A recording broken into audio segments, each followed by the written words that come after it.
Success in business is generally tracked by numbers and ratios around revenue, profits, cash flows, team size, etc. Most CEOs and entrepreneurs know that their company is doing well when the numbers are stable and moving in a positive direction. When the numbers seem to be dipping, some improvement projects are kicked off with the hope that things will turn around soon.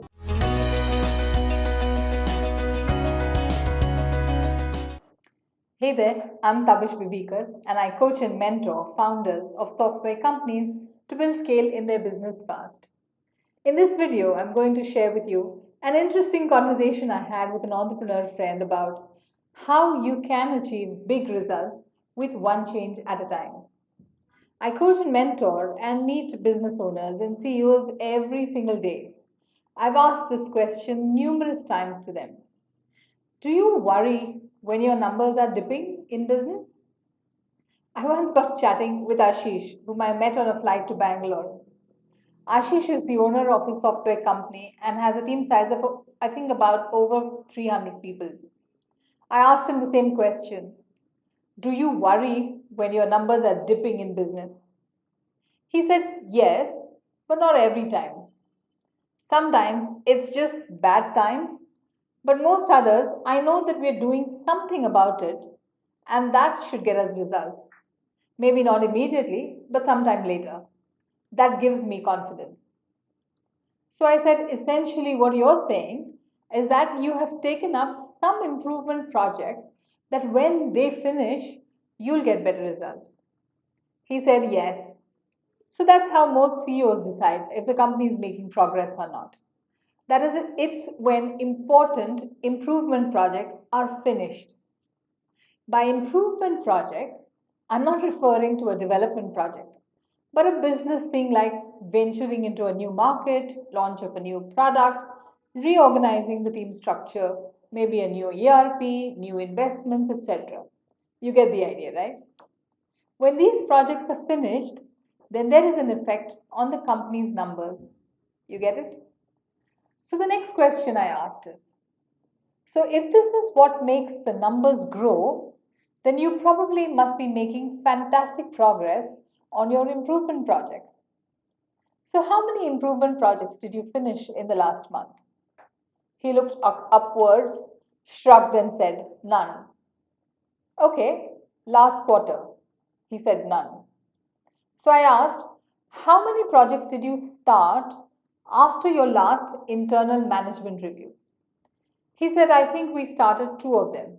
One to improve our estimation process, and the other is to change the way we are organized in sales, as we aren't getting good numbers on the sales order book currently. I asked, did you launch any new improvement projects in the previous management review meeting? He said, yes, last time also we had started some projects.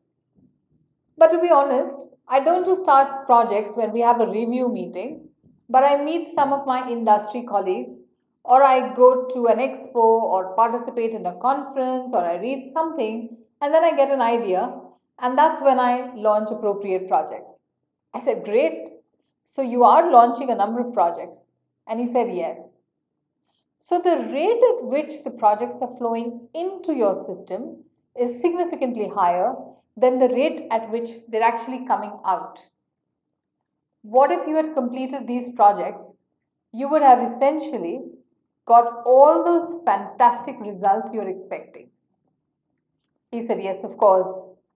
So it's not about how many projects you start that matters, but how many you finish that creates the impact. Have you experienced that when you focus on a project and you relentlessly push it, that is, you review it nearly every single day, the project finishes in abnormal time? Ashish laughed and said, yes, I agree. A 6 months project finishes in about a month. This essentially means that if you don't do this, the projects get delayed and you are getting the results after a year or maybe even 2 years. But instead, if you finish a project, you start to see the benefits, the revenues, the numbers after a month. So, what's a better way of doing things? Ashish said, yep, now I understand. If I take one project, finish it off, it makes me money, then I take up another project and complete it. And that makes some more money rather than wait for a full year or two. Exactly. So, doing one project at a time is significantly better than trying multiple improvement initiatives at a time. Then the next question that comes up is, if you had to stop all the other projects, which is the only project that you would take? But he said, I can't do that because each and every project is a very important project. I don't just launch a project just for the sake of launching a project. There's always an important idea or an important challenge that I'm solving. That's why I launch these projects. Oh, okay. So I said, let's do a small simulation. Let's assume you run a software company and you have and you said your sales are not growing. What project would you launch for that? Hire more salespeople, do more marketing, give your salespeople more incentives, or make certain internal structural changes? He said, yes, this is something that we are thinking about. In fact, all of the options. But what if you lose 30% of your orders because you don't have the right skill sets and resources in house? So he said, yes, I think I first need to get more people on board and sort out my hiring. To be honest, we are indeed struggling to complete our hiring on time too.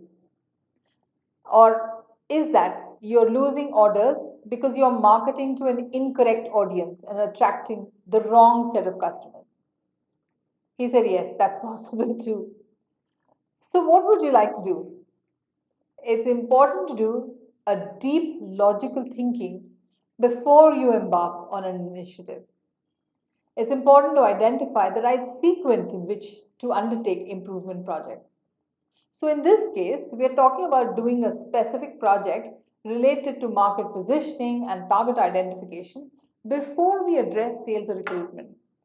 Because if we land more similar kind of inquiries, we'll most likely lose them too, or try hiring elusive talent, which takes time and still lose out on revenue. So tell me, if you had to improve your market positioning and target market and lead generation, what exactly would you like to try out? It could mean you hire an agency to do lead generation for you, or launch some digital ad campaigns, or ramp up your social media marketing. It could be anything. What would you do? Ashish said, actually, we have initiated a little bit of each of these in the last 6 months. So I said, wow, that's a lot. Can we actually get started thinking about how doctors think? You go to a doctor, you talk about some problems of yours, and then the doctor asks you again if there are any other issues, and he collects all sorts of problems together. But ultimately, what does he decide? He decides one disease that you have and gives you the medicine for addressing that issue. If you have malaria, he treats you for malaria. He doesn't give you a medicine for that headache you have, which is just a side symptom. That is exactly the approach that we should be bringing into our management too. This is based on the principle of convergence. It believes that all these problems are linked to one another and there is one core problem or the root problem which results in all of it. What I'm saying is that what we are seeing around us are symptoms and not real problems. Things like lack of orders, too much workload, cash flow issues, attrition, etc. These are all symptoms. The problem could be something else. Convergent thinking can help identify what is that one most crucial change needed. Think of that, what it is we need to do, which is going to get us more with less. That's the strategy to approach. Do work with your coach to identify the core issue and get started on addressing it. Change your thinking, change your results. If you've liked this video, please do not forget to like and share. Do also subscribe to our YouTube channel to see more such videos sharing tips on scaling up. Thank you for watching.